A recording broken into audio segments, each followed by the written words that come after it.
Oui, tout à fait. Voilà.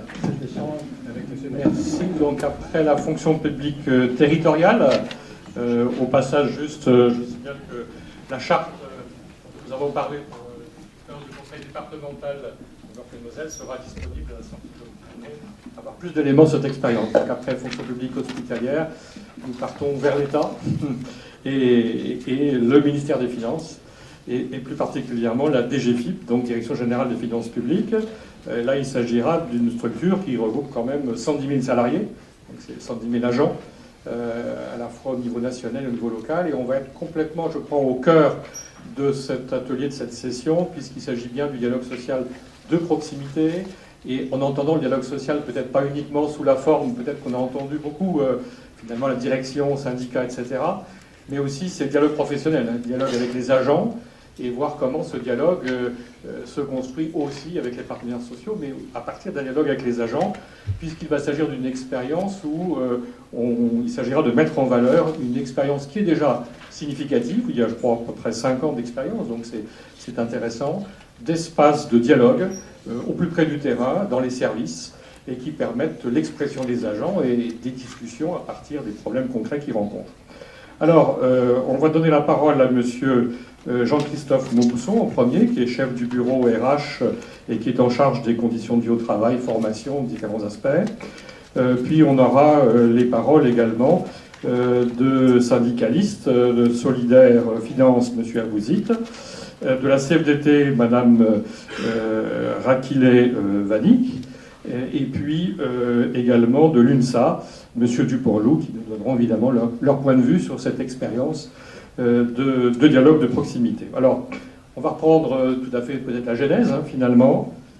Qu'est-ce qui a mené le ministère des Finances? Et je ne cache pas que c'est innovant, puisque les négociations, vous vous souvenez sans doute sur la négociation de l'accord, qui n'a pas abouti à un accord formel, mais les négociations sur la qualité de vie au travail comportaient un aspect très important autour d'espaces de discussion. Donc là, le ministère des Finances a expérimenté cela depuis à peu près 2010. Enfin, vous allez nous expliquer ça. À quelle occasion, pourquoi il y a eu cet intérêt, cette nécessité de travailler des conditions d'expression et de dialogue sur le terrain. Très bien, merci. Bonjour à tous. Donc en effet, il faut reprendre un petit peu l'histoire de la création récente de la DGFiP, parce que si la DGFiP est une grande maison, elle est aussi récente dans sa structure, puisque la Direction Générale des Finances Publiques résulte de la fusion débutée en 2008 de ce qui était la Direction Générale des Impôts et de ce qui était la Direction Générale de la Comptabilité Publique. Donc deux grandes structures du ministère de l'Économie et des Finances, avec une histoire de cousins germains, avec les antagonismes, des choses des accidents, et puis des choses qui étaient parfois plus consensuelles. Donc en 2008 est décidée la fusion, la création de la DGFiP, et immédiatement il y a une intuition dans les organes de pilotage de cette fusion qu'il faut immédiatement accompagner la mise en place d'une nouvelle structure, puisque ça concernait la création d'une direction générale, et puis au plan local, puisque c'est une administration à service déconcentré, présente dans une centaine de départements, 100 000 agents dans une centaine de départements, 150 directions. La volonté d'accompagner ce mouvement d'une politique, disons, structurée, avec des orientations fortes en matière d'amélioration et de suivi des conditions de vie au travail. Ce qui était relativement nouveau à l'époque, ce qui était un peu sous-jacent dans chacune des deux maisons, mais la fusion a été vraiment saisie comme une opportunité de mettre en place cette politique et de construire des orientations fortes et d'une manière structurée.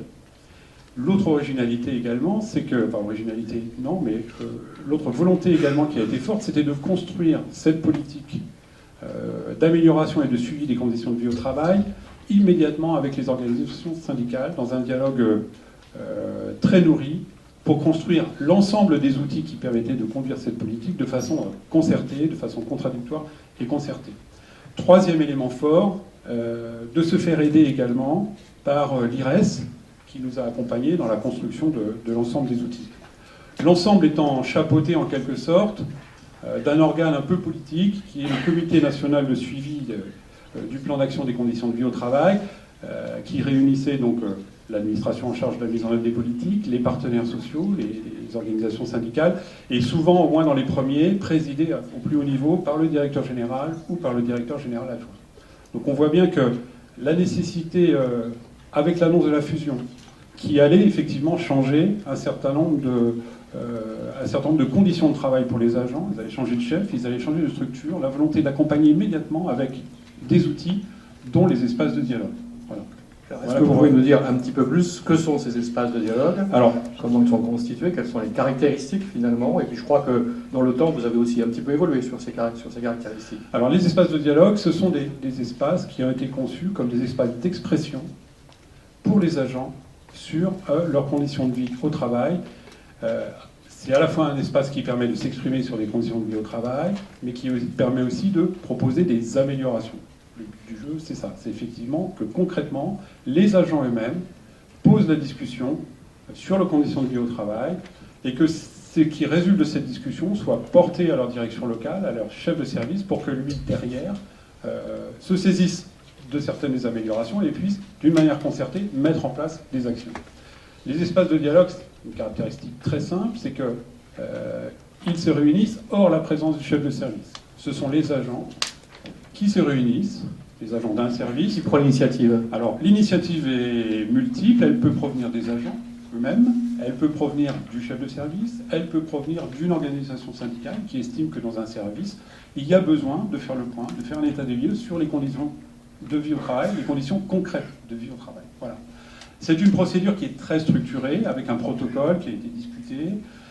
Les agents se réunissent pour s'exprimer sur leurs conditions de vie au travail et sont accompagnés dans cette réflexion par des facilitateurs qui sont neutres, qui sont extérieurs au service. Vous avez formé, je crois. Et qui ont été formés, absolument. Ils sont dotés d'une lettre de mission pour poursuivre cette mission d'accompagnement.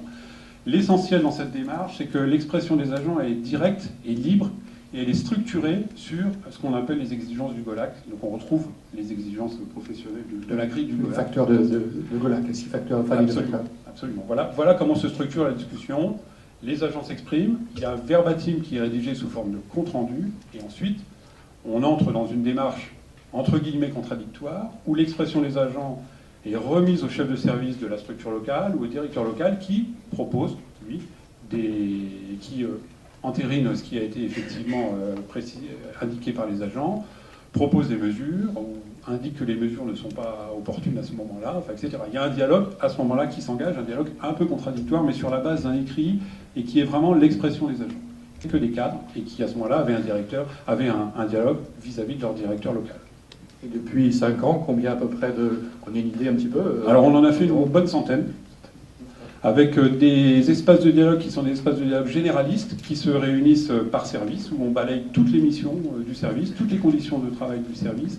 Et parfois également, on a organisé ce qu'on appelle les espaces de dialogue thématiques, où on a organisé par type de métier. Par exemple, on a réuni des agents qui étaient en charge d'accueil, de missions d'accueil. Et on a organisé comme ça des espaces d'expression pour des agents qui avaient le même type de mission. Alors, mesdames, messieurs, je vais me tourner vers vous maintenant. Il n'y a pas eu d'accord en tant que tel, enfin, il n'y a pas eu de négociation d'accord, mais il y a eu vraiment un travail très concerté pour mettre en place ce protocole un petit peu et ces espaces de discussion. Vous avez participé, je crois, activement à ces discussions. Est-ce que vous pouvez nous dire un petit peu quels étaient les enjeux pour vous, comment vous voyez ces expériences? Est-ce qu'elles viennent court-circuiter l'activité syndicale? Enfin, quelle est votre position? Quelle a été votre position et comment vous voyez aujourd'hui se dérouler ce processus?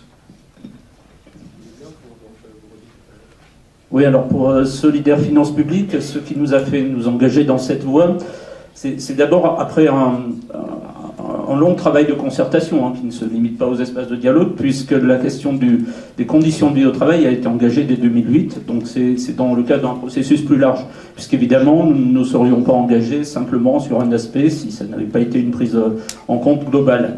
Ce qui nous a fait engager, c'est la nécessité, tout simplement. La fusion de deux administrations importantes, avec à l'époque 120 000 agents, il y a moins de 110 000 aujourd'hui, mais à ce moment-là, il y avait encore 120 000, avec des cultures différentes, avec des agents qui allaient devoir travailler ensemble.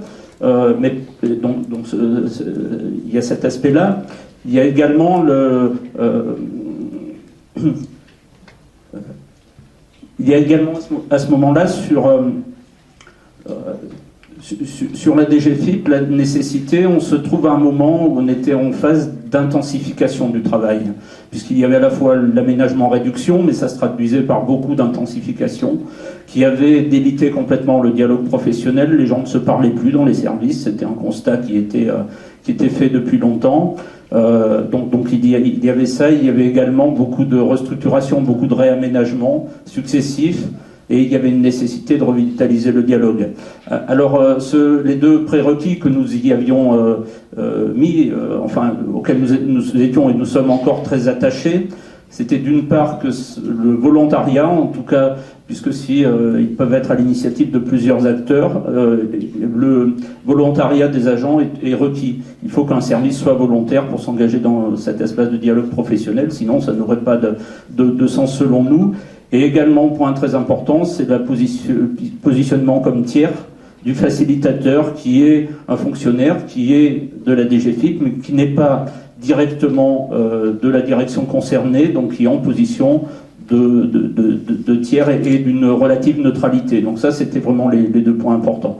Alors après, est-ce que ça vient en contradiction avec le dialogue institutionnel? Non, pas du tout. Là, on est sur le dialogue professionnel et ça peut alimenter le dialogue. Mais par ailleurs, il y avait bien les obligations du DUERP et il y avait quantité d'outils qui alimentent le dialogue institutionnel. Donc c'était une étape de plus. C'est un moyen de plus, c'était un moyen d'avoir connaissance d'un certain nombre de problèmes. Alors il y a eu quelques écueils, mais un qui pour nous n'est pas problématique, un écueil qui n'est pas problématique, c'est-à-dire que très souvent, enfin pas très souvent, parfois, dans un service, les agents demandaient l'espace de dialogue parce qu'il y avait une conflictualité, des problèmes relationnels.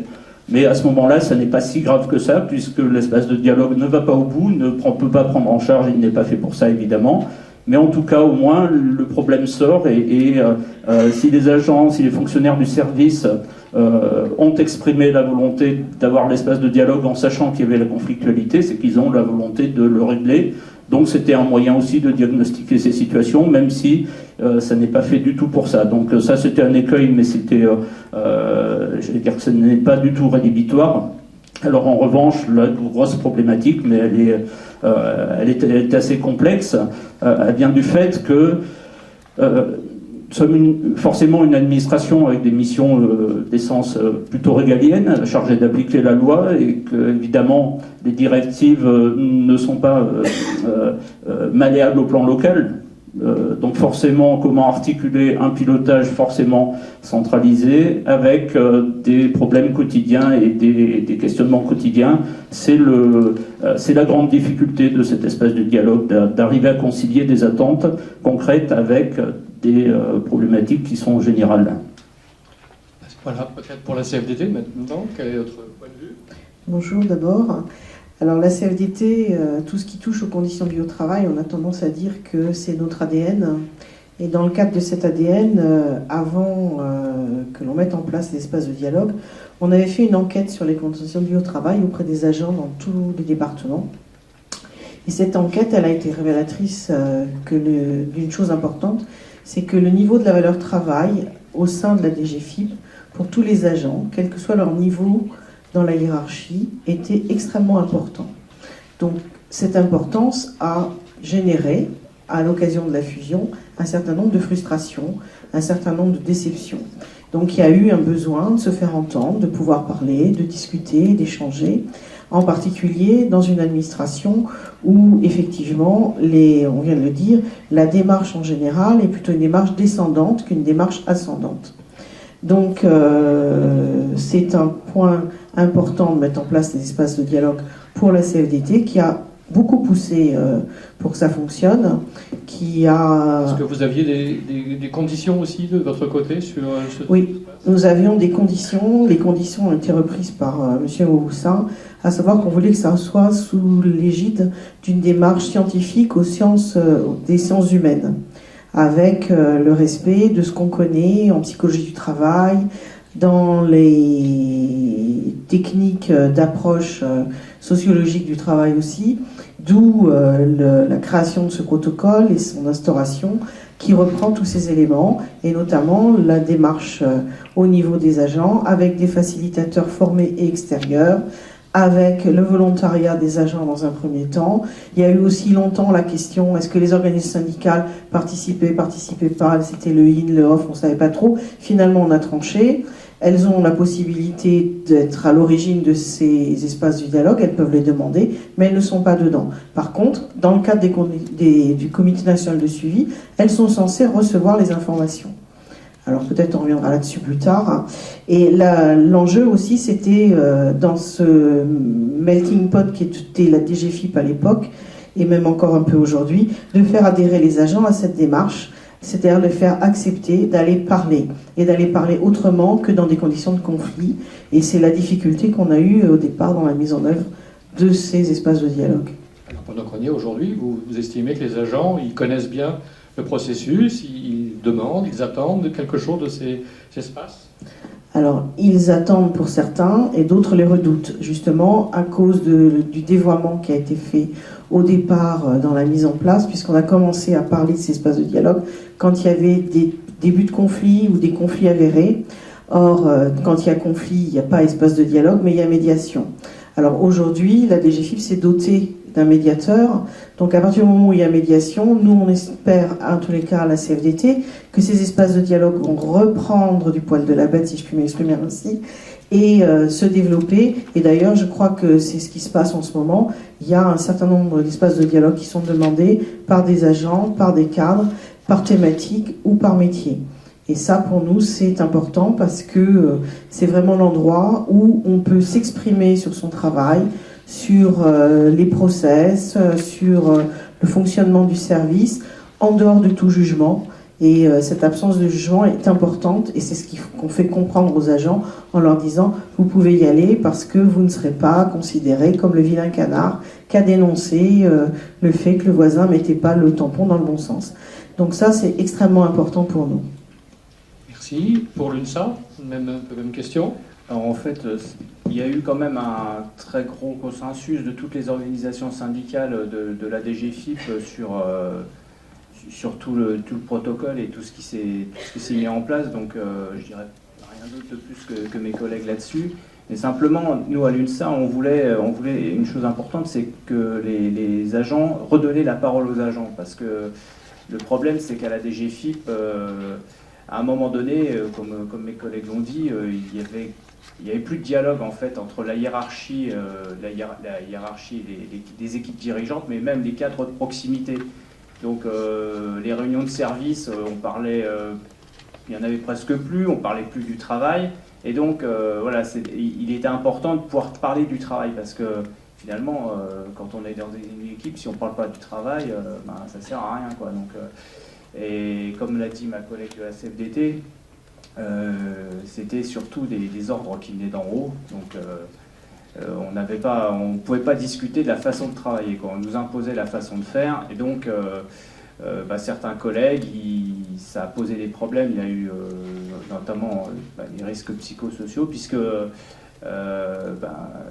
les agents de la DGFiP, ils ont, comment dire, une très haute opinion du travail qu'ils ont à faire, parce qu'ils recouvrent l'impôt, ils vont chercher l'impôt, ils font de la lutte contre la fraude fiscale, donc ils ont un rôle très important dans la société, et ils avaient l'impression qu'on les empêchait de bien faire leur travail. Et donc du coup, on peut le comprendre, hein, quand on vous empêche de bien faire votre travail, vous ne vous sentez pas bien, quoi. Donc les espaces de dialogue, c'est aussi un moyen de dire que les agents ont trouvé, qu'on a donné aux agents pour qu'ils puissent dire, voilà, nous on veut faire notre travail avec une qualité supérieure, on veut pas seulement faire du chiffre, on veut que notre travail il soit reconnu pour sa qualité, pas seulement pour sa quantité. Et ça c'était extrêmement important que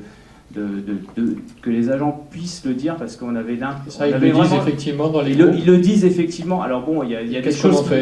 Il y a des choses. Alors après, il y a des choses qui sont faites concrètement. Après, il y a des choses qui doivent venir du niveau national. Alors ce qui s'est fait, on avait des objectifs à rendre, des indicateurs. qui était extrêmement... il fallait absolument respecter les indicateurs, ce qui fait qu'à même certains moments, il faut bien le dire, hein, les indicateurs ils étaient un peu tournés pour qu'ils soient bons, hein. On va être honnête. Hein. Et donc du coup, c'était pas correct. Et là, il n'y a qu'au niveau national qu'on peut régler le problème.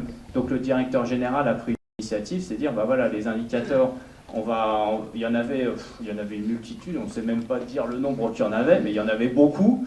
Et après, ça a été de dire, voilà, on va réduire le nombre d'indicateurs, avec un certain nombre d'indicateurs qui seront importants, puis les autres, en fait, c'est des indicateurs de suivi d'activité, c'est-à-dire ils sont importants pour les équipes dirigeantes, mais ils ne sont pas importants pour les équipes locales.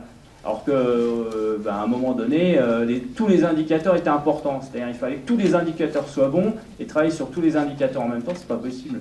Donc ça veut dire qu'un certain nombre de questions qui peuvent être résolues localement, le sont localement probablement, enfin une question locale, mais aussi que des questions qui touchent plutôt à des choses nationales, à des décisions nationales, peuvent remonter. Et peuvent exactement, ça a conduit à ça justement, à une prise de conscience au niveau national qu'il y avait des choses à faire. Et après au niveau local, quand il y a des problèmes d'organisation du travail dans un service, parce que il y a une façon de fonctionner qui n'est pas la bonne peut-être, là, la direction, grâce aux espaces de dialogue, est obligée, en quelque sorte, d'apporter des solutions pour essayer d'améliorer la situation. Et ça, c'était important parce que jusqu'à présent, on restait dans le même schéma et il n'y a rien qui s'améliorait. Et ça, c'était embêtant parce qu'on ne peut pas travailler dans ces conditions.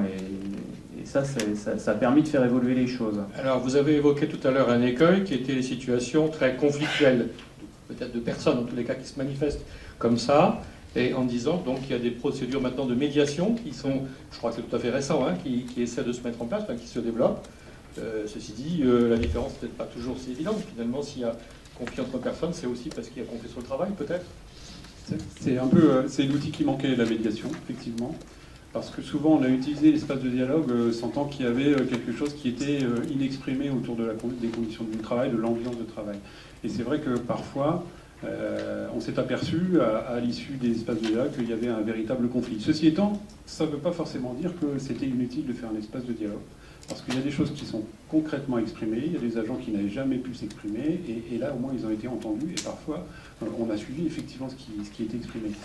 On a mis en place depuis une petite année, presque un an, un médiateur qui intervient effectivement là dans les situations qui sont véritablement conflictuelles, dans le collectif de travail. Il n'est pas là pour résoudre les conflits individuels, mais plutôt les conflits collectifs entre une équipe de travail, entre deux équipes de travail, entre une équipe de travail et son chef, entre le chef et son équipe de travail. Donc, c'est une médiation, hein, c'est-à-dire que ça n'est pas de résoudre le conflit, c'est plutôt de réapprendre à travailler ensemble et de poser les bases d'un mieux travailler ensemble derrière une situation conflictuelle. Voilà. Donc aujourd'hui, avec la médiation, on arrive vraiment à faire la part des choses entre ce qu'est l'espace de dialogue, qui est vraiment un moyen de s'exprimer sur les conditions concrètes de son travail, et les situations qui sont conflictuelles, parce que ça existe partout, et là on est maintenant doté d'un outil qui permet effectivement d'y faire face ou d'essayer de les résoudre. Alors vous avez un comité national de suivi de ces espaces de discussion, donc je pense que vous faites un bilan régulièrement, donc qu'est-ce qu'il en est aujourd'hui? Tout va bien à la DGFiP, tout le monde peut s'exprimer, et pas de problème, tout est résolu au fur et à mesure? Si je peux commencer. Alors, vous avez une minute. Comité national de suivi, c'est une instance qui est intéressante, qui se réunit 2 fois par an, et au cours de laquelle, effectivement, on va balayer tous les outils qui ont été mis en place pour suivre les conditions de vie au travail et la qualité de vie au travail. Malheureusement, il y a des petits différends entre l'administration et les organisations syndicales. Nous considérons, organisations syndicales, que nous n'avons pas assez de remontées, que nous manquons de synthèse sur ce qui s'est passé au titre de l'année écoulée, et nous regrettons systématiquement qu'il n'y ait pas ou peu de lien entre tout ce qui va toucher à cette qualité de vie au travail dans les services avec ce qu'on appelle les bureaux métiers, c'est-à-dire qu'en fait on est dans une administration en restructuration où on essaye de prendre soin des agents, mais les bureaux métiers, donc qui s'occupent, on va vous donner des exemples, la fiscalité des particuliers, la fiscalité des professionnels, de la comptabilité publique, ne s'intéressent pas à ça. Eux, ils sont liés par des textes législatifs, donc ils avancent sur leurs réformes qui vont venir percuter et s'imposer. Et donc cette absence de lien entre les outils qu'on a mis en place avec un certain nombre de difficultés pour les faire accepter, et des directeurs et des chefs de service et parfois même des agents, viennent là se percuter. Et donc le prochain objectif pour, en tous les cas, mon organisation syndicale, c'est d'arriver à faire dialoguer les deux de façon à ce qu'on puisse évoluer.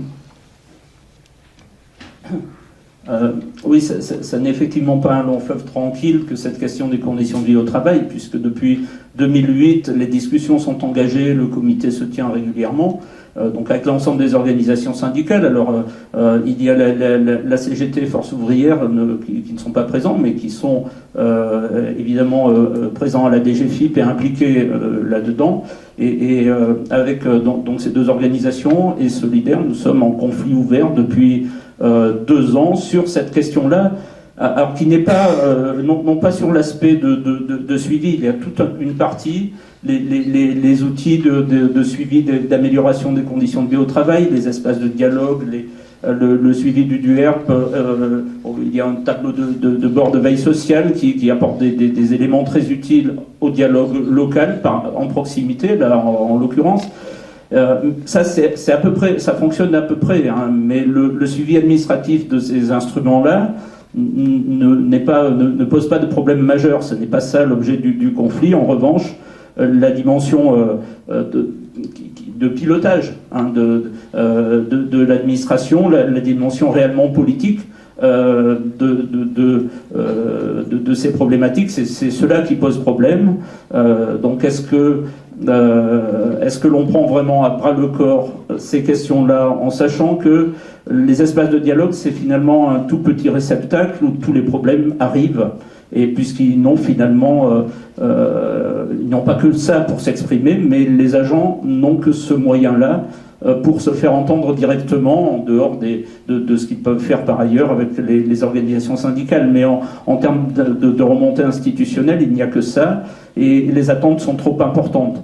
Les attentes concrètes, certaines peuvent être résolues par les directions locales, d'autres ne peuvent pas l'être parce qu'elles sont liées à l'exécution de missions qui, par définition, sont l'application de la loi, les budgets locaux, la dépense publique, le contrôle fiscal, les bases de la fiscalité locale. Tout ça s'applique de la même manière partout, et il n'y a pas de marge de manœuvre. En revanche, et c'est ça vraiment le cœur du sujet selon nous, c'est que la conduite de ces missions doit intégrer la dimension de vécu par les fonctionnaires. Beaucoup de ces missions ont fait l'objet de suppression d'emplois par anticipation sur des gains espérés de productivité. Il faut le confronter, et c'est là où les espaces de dialogue font remonter qu'effectivement les gains espérés ne sont pas attendus. Donc ça, évidemment, c'est pas un directeur, c'est pas un chef de service local, c'est même pas on dit la dimension RH ne peut pas résoudre ça. Il faut véritablement que cette question soit résolue par ailleurs. Donc les attentes là sont trop fortes par rapport à l'espace de dialogue. Peut-être un dernier mot, Monsieur Montboussa, notamment sur cet aspect peut-être qui a été évoqué, qui est important, où finalement les directions de métier, on va dire les directions de production, ont finalement leur propre logique. Là, vous avez une logique, on va dire, sociale, RH, relations sociales, et les deux n'ont pas l'air complètement en phase. On est en construction, si j'ose dire. Le constat, il est partagé, c'est sûr. On voit bien dans les espaces de dialogue qu'il y a un peu 3 niveaux. Il y a des expressions qui tournent autour du métier, d'autres qui tournent autour du transverse, c'est-à-dire la carrière, la RH, l'informatique, etc. Et puis des expressions qui tournent autour de l'organisation concrète et matérielle dans le service. Sur cette dernière partie, en général, le chef de service, le directeur local, il sait parfaitement ce qu'il faut faire, et il le fait en général. On voit bien que ce qui est difficile, c'est vrai à traiter, mais c'est normal dans une organisation comme la DGFIP à 110 000 agents, qui est extrêmement structurée, où il y a le poids d'une administration centrale, avec des métiers forts et des métiers bien présents qui imposent des logiques professionnelles, qu'on a vraiment besoin d'associer les métiers dans cette réflexion-là. Alors il n'y a pas que cet outil des espaces de dialogue, hein, il y a aussi un baromètre social, c'est-à-dire une enquête qu'on fait à peu près tous les 18 mois, où on questionne les agents sur les évolutions métiers. C'est aussi une source d'information. Il y a le document unique. Il y a également un tableau de bord de veille sociale qui est à partir d'indicateurs RH. On observe le nombre de jours en CET, les congés maladie de courte durée, etc. Ce qui nous donne quelques éléments de température sur ce qui se passe dans les services. Mais on voit bien qu'on a besoin, effectivement, en comité national, et là je partage ce qui est exprimé par les organisations syndicales, de faire la synthèse de ça pour construire derrière une politique et de mettre les métiers autour de la table. C'est sûr que les conditions de vie au travail, c'est pas qu'une affaire RH, c'est une affaire de l'ensemble de la chaîne. On essaie de le développer dans les directions locales, mais il faut aussi qu'on le mette en place au niveau central. Merci beaucoup. Je pense qu'on a pu faire un premier tour très très rapide, mais de discuter des stratégies.